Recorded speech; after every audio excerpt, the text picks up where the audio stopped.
3 minutes? 3 minutes late? Do you think this company runs on your schedule, Marlowe? Every head in the office whipped around as I stood frozen by the elevator doors, takeout containers still warm in my hands. Varick's voice boomed across our open plan office, bouncing off glass partitions and sleek monitors. His face had turned this alarming shade of crimson that made the veins in his temples throb visibly. My voice caught in my throat. You what?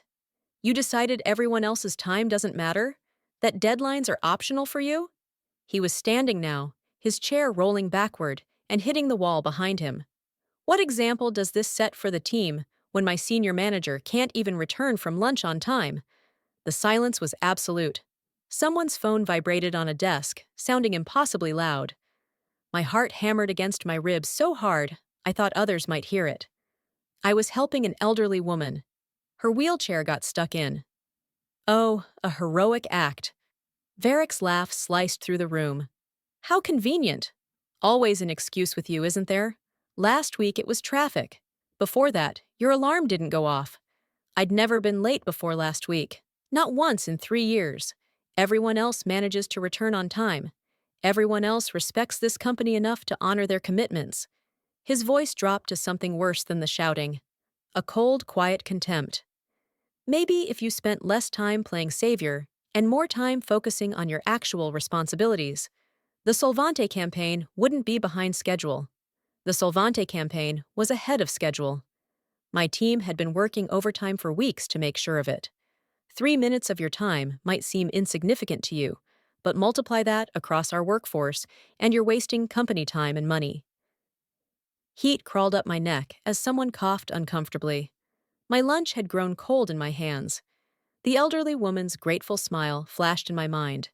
The way her eyes had crinkled when I'd freed her wheelchair from the subway grate and made sure she got safely to the street corner.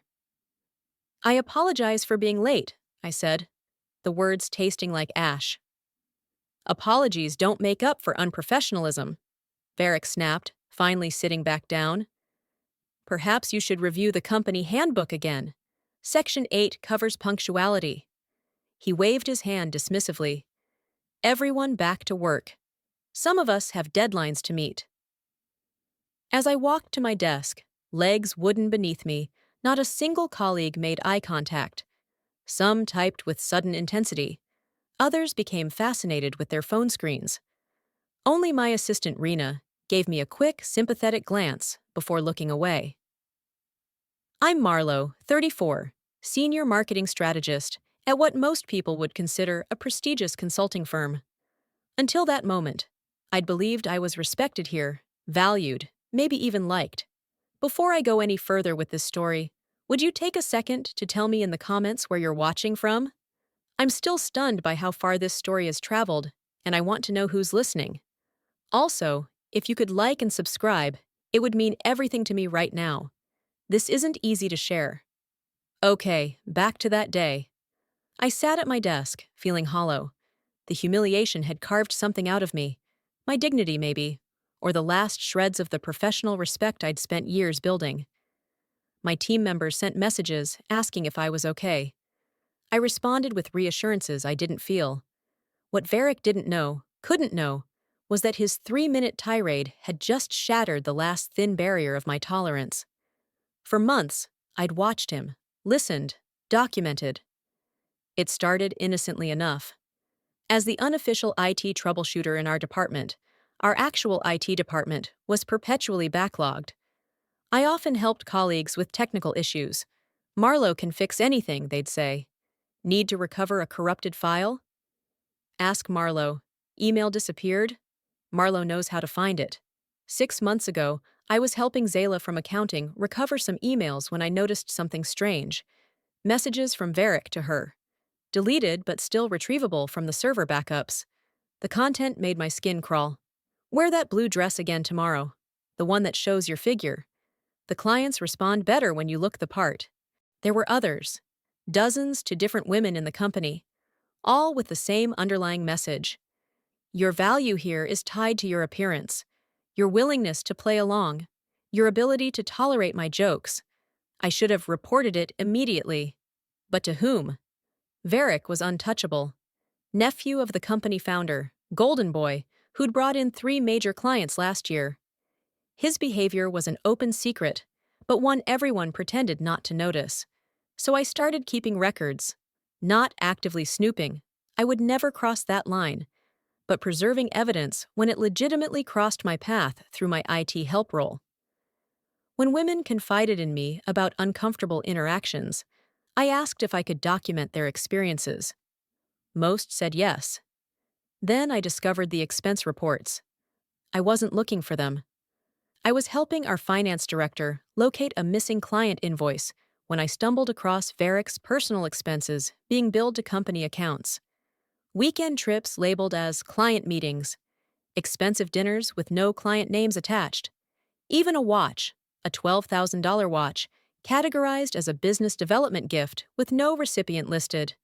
The pattern was clear, consistent, and damning. By the time he humiliated me in front of everyone, I had 6 months of documentation. Financial improprieties, harassment incidents, altered timesheets, and client billings for hours never worked. I went through the motions that afternoon, answering emails and attending a team check-in where no one mentioned what had happened. When everyone started leaving around 6:30, I stayed, telling Rena I needed to finish something. "Are you sure you're okay?" she asked, hovering by my desk. Concern etched across her face. "I'm fine," I lied. "Go home, Rena. It's Tuesday. Aren't you meeting your sister for dinner?" She smiled, surprised I'd remembered. "Yeah. Text me if you need anything, okay?" What he did wasn't right. After she left, the office grew quiet. Only the cleaning staff and a few workaholics remained. I opened my personal email on my phone and began crafting the most important message of my career. No emotional language, no accusations, just facts, timestamps, and evidence, organized chronologically in a document I titled Pattern of Concerning Behavior. Vincent Harlowe, Chief Marketing Officer. I started with the financial discrepancies. Those were the most straightforward and irrefutable. Expense reports with attached receipts showing personal purchases, screenshots of altered client billings, times when he'd left at noon but logged full days. Then I added the harassment documentation. 27 incidents involving 16 different women, all recorded with dates, times, and corroborating witnesses where available. I included the retrieved emails, each one damning in isolation but devastating in aggregate. I worked until nearly midnight, polishing the document, triple-checking every claim, removing anything that could be construed as opinion or emotion. When I finished, it was 43 pages long. The email itself was brief. To the board of directors, the attached document details a pattern of behavior by Vincent Harlowe that may present significant legal and reputational risks to the company.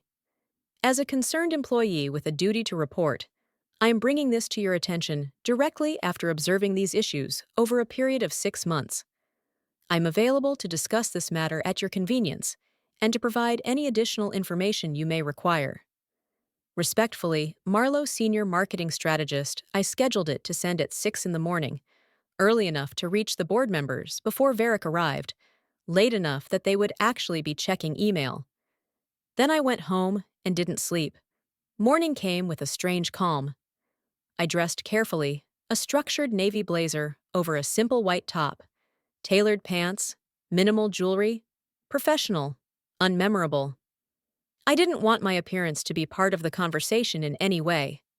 I arrived at the office at 8:45, 15 minutes early. A few people were already at their desks. Varick's office, glass-walled and prominent near the elevator, was still dark. By 9 o'clock, the workspace had filled. Varick strode in at 9:05, not acknowledging anyone as he headed straight to his office. My phone buzzed with a text from an unknown number. "Ms. Marlowe, please come to conference room C immediately." Emily Watts, executive assistant to the board. My hands trembled slightly as I gathered my tablet and a notebook. I caught Rena watching me with a questioning look. I gave her what I hoped was a reassuring smile and headed to the elevator. Conference room C was on the top floor. the executive level, where most of us never ventured. When I entered, 5 people sat around a long table. I recognized them all from company photos and annual meetings, though I'd never spoken directly to any of them. "Ms. Marlowe, please sit down," said a woman I knew to be Diane Powell, the board chairperson. Her expression gave nothing away. "We've reviewed the information you sent this morning." I sat, placing my tablet and notebook on the table, hands folded on top of them to hide any trembling. "Before we continue, I want to make absolutely clear that this conversation is confidential and protected under our whistleblower policy," she continued. "Do you understand?" I nodded. "Yes." "Good. Now we have some questions about the documentation you provided." For the next hour, they questioned me methodically. How had I obtained certain emails through legitimate IT assistance requests? How had I verified the expense reports? They were available in the shared finance drive to anyone with my clearance level. Why hadn't I reported this sooner? I explained my concerns about retaliation given Varick's position and influence. They conferred quietly at one point, heads together at the end of the table. Then Diane turned back to me. "Ms. Marlowe, we will need to verify your claims independently, but the documentation appears comprehensive and concerning. We appreciate your thoroughness and courage in bringing this forward. For now, please return to your work as normal. Say nothing about this meeting to anyone. We will handle this situation from here." "What about Varick?" I asked, the first time I'd spoken without being directly questioned. "Mr. Harlow will be dealt with appropriately," Diane said, her tone making it clear the discussion was over. I returned to my floor, feeling strangely detached, as if watching myself move through the office from a distance. When the elevator doors opened, the energy felt different. People were gathered in small clusters, whispering. Heads turned when they saw me. I walked to my desk, ignoring the stares. Rena appeared at my side almost immediately. "There are 2 security guards in Varick's office," she whispered, "and Julian from HR. They've been in there with the door closed for 20 minutes. I nodded but said nothing, turning to my computer and opening my project management software as if it were any other day. Inside, a storm was brewing. Fear, vindication, uncertainty, all swirling together. At 9:43 in the morning, I noted the time precisely. The door to Varick's office opened. Julian emerged first, his face professionally blank. Then Varick, his complexion ashen, followed by 2 security guards in dark suits. The office fell silent as Varick walked to his desk. One guard stood by the door, while the other waited beside him. With jerky movements, Varick began emptying his desk drawer into a cardboard box Julian had placed there. Nobody spoke, nobody typed. It seemed no one even breathed as we watched the man who had terrorized us for years being escorted out. Varick's hands shook visibly as he unpinned a few photos from his bulletin board. When he knocked over his pencil holder, nobody moved to help him pick up the scattered pens. His humiliation was public, complete, and, I realized with a start, orchestrated to be witnessed by everyone, just as mine had been. As he neared the elevator, box in his arms, Varick's eyes found mine across the room. In that moment, understanding dawned on his face, the realization that I was somehow connected to what was happening to him. His expression contorted with rage, but before he could speak, one of the security guards placed a hand on his shoulder, guiding him firmly into the waiting elevator. The doors closed. Varick was gone. For several seconds, no one moved. Then, like a dam breaking, the office erupted into whispers and movement. I sat perfectly still, my heart racing as reality sank in. I had done it. Varick was gone. But as the adrenaline faded, a new feeling crept in. Fear. What would happen now? Would there be an investigation? Would others learn what I'd done? Would Varick retaliate somehow? My phone buzzed with a calendar invitation. 3 p.m., meeting with Diane Powell and HR. No other details. The hours crawled by. Colleagues stopped by my desk, fishing for information I wouldn't provide. Rumors spread. Varick had been stealing from the company. Varick had been fired for harassment. Varick had been embezzling client funds. All partially true. None telling the whole story. At 2:55, I took the elevator back to the executive floor, my future balanced on a knife's edge. Diane Powell sat alone in conference room C when I arrived. No HR representatives, just her, a leather portfolio, and 2 water glasses on the table. "Please sit down," she said, gesturing to the chair across from her. "Thank you for being prompt." I sat, hands folded in my lap to hide their slight tremor. The afternoon sun slanted through the windows, casting long shadows across the table. "I imagine you have questions," she said. "Several," I admitted. She nodded. "That's understandable. First, I want to inform you that Vincent Harlowe has been terminated, effective immediately. The evidence you provided was corroborated by our financial team within hours." Something unknotted in my chest. I hadn't realized how afraid I'd been that somehow, despite everything, Varick would escape consequences. "What happens now?" I asked. "That depends partly on you," Diane said, opening her portfolio. "The financial improprieties alone were grounds for immediate termination. The harassment documentation." She paused, looking directly at me. "That presents more complex considerations. Legal is reviewing our options and liabilities. Some of the women affected may wish to pursue claims. Others may prefer discretion." I nodded, understanding. Not everyone would want their experiences made public, even in pursuit of justice. "And my position here?" I asked, the question that had been gnawing at me all day. Diane's expression softened slightly. "Your position is secure, Ms. Marlowe. What you did required considerable courage." However, her tone sharpened. "Accessing and preserving those emails, even in your capacity as an informal IT resource, operated in a gray area of our policies. In different circumstances, it might have resulted in disciplinary action." My stomach dropped. "I understand. However, given the circumstances and the clear public interest served, the board has decided to view your actions as protected whistleblowing." She slid a document across the table. "This is a formal acknowledgement that you acted within the scope of our whistleblower protections.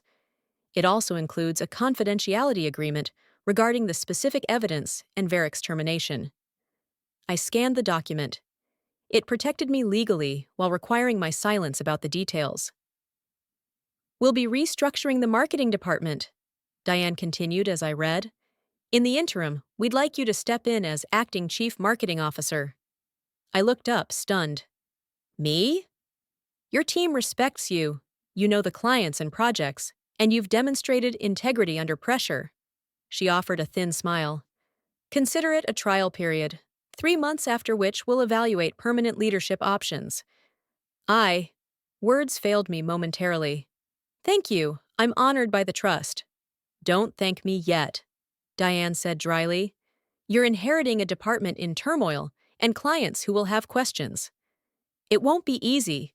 She wasn't wrong. As I signed the documents and left the meeting, the weight of what lay ahead settled over me. I'd removed Varick's. Yes. But now I had to repair what he'd broken. When I returned to my floor, Julian from HR was waiting by my desk. Together, we gathered the team in our largest conference room. 50 people squeezed in. The same audience that had witnessed my humiliation, now looking to me for answers.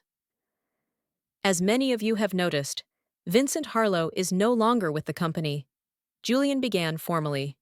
"While we cannot discuss the specific circumstances of his departure, I want to assure everyone that any concerns about workplace conduct should always be brought to HR.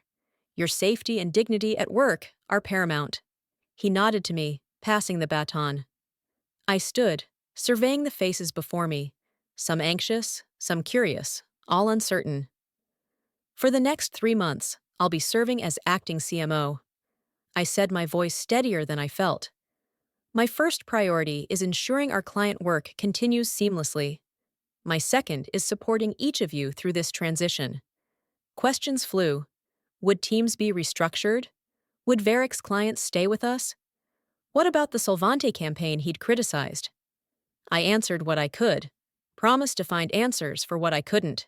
When the meeting ended, several women lingered, waiting until others had left. Zayla from accounting approached first. Was it about the emails? She asked quietly. The ones he sent me about my clothes? I maintained my professional mask. I can't discuss the specifics of his termination. She nodded, understanding the corporate language. Thank you anyway, she said, the gratitude in her eyes saying what we couldn't speak aloud. One by one, others approached with similar veiled questions and unspoken thanks. Each conversation confirmed what I already knew. Verix's behavior had affected far more people than just those in my documentation. That evening, after everyone had gone, I sat in my same desk chair looking at Verix's empty office. They'd already removed his nameplate. Tomorrow, facilities would clear out the rest of his things. My phone buzzed with a text from Rena. Just heard the news from Toshi. Congratulations, acting CMO Marlowe. We're celebrating this weekend whether you like it or not. I smiled, the first genuine one since the previous day. Then my phone rang, an unknown number. I answered cautiously. Is this Marlowe? A woman's voice, unfamiliar. Yes. Who's calling? My name is Bethany Williams. I'm a reporter with the Apex Ledger. My pulse quickened. I'm working on a story about Vincent Harlow's sudden departure from your company. Would you care to comment? I'm sorry, but I can't discuss personnel matters, I said automatically. Perhaps I can be more specific, she pressed. I've received information that Mr. Harlowe was terminated for financial misconduct and creating a hostile work environment for female employees. Can you confirm this? Ice spread through my veins. Who gave you that information? I protect my sources, Ms. Marlowe, but I can tell you I've spoken with 3 former employees who described a pattern of inappropriate behavior by Mr. Harlowe. I'm reaching out to give your company the opportunity to comment before publication. My mind raced. The confidentiality agreement I just signed. The company's reputation. The women who might not want their experiences made public. Ms. Williams, I can neither confirm nor deny those allegations. I'd suggest you contact our communications department for any official statement. I've left 3 messages with them already, she said. My deadline is noon tomorrow.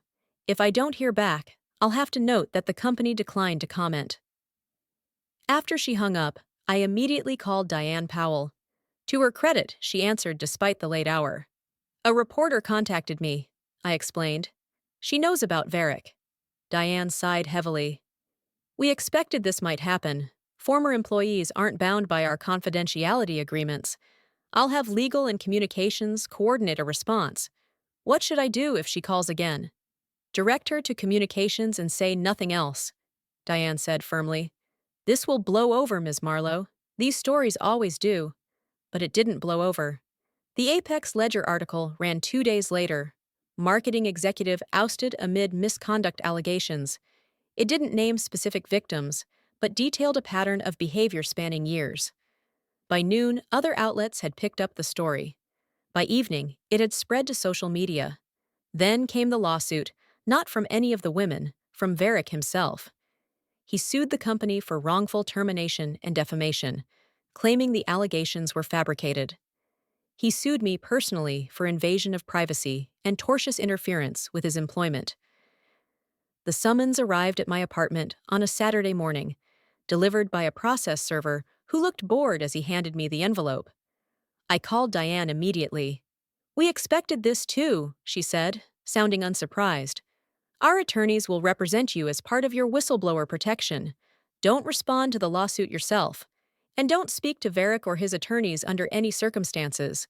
The following weeks blurred together, acting as CMO while preparing for depositions, reassuring nervous clients while meeting with attorneys, putting on a brave face for my team while privately wondering if I'd made a terrible mistake. The lawsuit dragged everything into the light. During discovery, our attorneys were required to share the evidence I'd gathered. Veric's attorneys argued I'd obtained it improperly. Our side maintained I'd accessed everything through legitimate channels while performing authorized IT assistance. Then came the unexpected turning point. I was working late, reviewing the Solvante campaign materials, when my phone rang. Another unknown number. Ms. Marlowe? This is Detective Rivera with the Financial Crimes Unit. Do you have a moment to talk about Vincent Harlow? My hands went cold. Yes? We've been investigating Mr. Harlow for several weeks, following a referral from the district attorney's office. They received your company's documentation as part of the civil case discovery. I'd like to ask you some questions about the financial records you found. The next day, I spent 3 hours at the police station, walking detectives through the expense reports, client billings, and financial discrepancies I'd documented. What I'd seen as misconduct warranting termination, they saw as potential wire fraud and embezzlement. 2 weeks later, Varick was arrested. The charges went far beyond what I'd discovered. Once investigators started digging, they found a pattern spanning 3 companies and nearly a decade. His lawsuit against me and the company was suspended while the criminal case proceeded. Our attorneys filed to have it dismissed entirely. The morning after Varick's arrest made headlines, I arrived at the office to find a small potted plant on my desk, with a card signed by every member of the marketing team. No message, just their names. Their way of saying they stood with me. 3 months passed. My acting period ended, and the board offered me the CMO position permanently. The criminal case against Varick moved forward, with additional victims coming forward from his previous companies. 6 months after that fateful day, when I'd been 3 minutes late, I received an email from an address I didn't recognize. The subject line, "Thank you. Dear Ms. Marlowe, you won't remember me, but I was an intern at your company 3 years ago. I left after 2 months because of Mr. Harlow's behavior toward me. I blamed myself for not being tough enough to handle the corporate world. When I read about what happened, I finally understood it wasn't my failure, but his misconduct that drove me away. I've since returned to school to complete my business degree. Thank you for your courage. You've changed more lives than you know. Sincerely, Eliza." I sat at my desk, the same desk where I'd crafted that fateful email, and let tears fall freely for the first time since this all began. The company settled with 7 former employees who had experienced harassment. Varick eventually took a plea deal on the financial crimes charges, 3 years in prison, and restitution payments. His career was over, his reputation destroyed, all because he couldn't tolerate someone being 3 minutes late. Sometimes I think about that elderly woman whose wheelchair got stuck in the subway grate. I wonder if she knows that by stopping to help her, I set in motion a chain of events that would transform my life and the lives of so many others. I never planned revenge. I never set out to destroy Varick. I simply documented the truth until the moment came when that truth needed to be heard. A year later, I was presenting at our annual company meeting, now as a permanent member of the executive team, when a new employee raised her hand during the Q&A. "What's the most important quality for success in this industry?" she asked. I thought about everything that had happened, the documentation, the email, the aftermath. "Integrity," I answered. "The courage to stand up for what's right, even when it's difficult, especially when it's difficult." I looked out at the faces watching me, many who had witnessed my humiliation, who had seen Varick's downfall, who had lived through the transformation of our workplace culture. "Time is valuable," I continued, "but how we treat people during that time is what truly defines us and our companies. 3 minutes spent helping someone in need will always be more valuable than 3 minutes spent reinforcing power through fear." The room erupted in applause, not for my corporate platitudes, but for the lived truth behind them, for the change we had all created together.